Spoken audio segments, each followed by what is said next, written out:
The first page we'll look at is the keyboard settings page. We can do 4 things in this page. First, using the custom keys tab, we can set up different keyboard profiles. Second, using the magnetic switch settings, we can change the actuation point for any switch. Third, we can use the advanced key settings to set up gaming features, and then other settings are here. So first, under the custom keys tab, we can set up combo keys for any switch. So for example, if we select the letter Q up here, we can assign A, B, and C as our combo keys. Now, when we press Q, it will output A, B, and C in the same order that we had inputted earlier. Next, we can assign a macro to that same switch. So if we assign this hello macro, which I recorded earlier, the output becomes hello. Third, we can assign any function we want to this letter Q.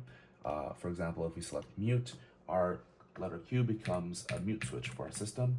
And fourth of all, we can disable the key altogether. So if I select disable key, the letter Q does nothing at all. And next, we can move on to magnetic switch settings, where you can determine the actuation point for any switch. So if we use the letter Q as an example again and raise it all the way up, we can now test that our letter Q actuates at a very light press of the finger. And of course, we can customize this for any switch and change the travel distance or actuation distance for any switch. Third of all are the advanced key settings, where we set up gaming modes. So one of the first gaming modes is DKS, dynamic keystroke, where you can essentially give the switch different inputs depending on how far you've pressed the switch down and how far you've lifted it back up. So if we select Q, for example, and as the switch that we're trying to customize, and add A, B, C, and D as the 4 different outputs we want, we can then determine what output we want for what actuation distance we've pressed the key or lifted the key back up. So in this instance, we can set A as being outputted when we press the key down 0.7 millimeters, B for when we press it down 3.2 millimeters, C for when we lift it up from 3.2 millimeters, and D for when we lift it up all the way back up to 0.7 millimeters. So after we confirm this, we can see that pressing Q will give us 4 different outputs depending on how deep we've pressed the key and how shallow we've raised it back up. Next is press and click.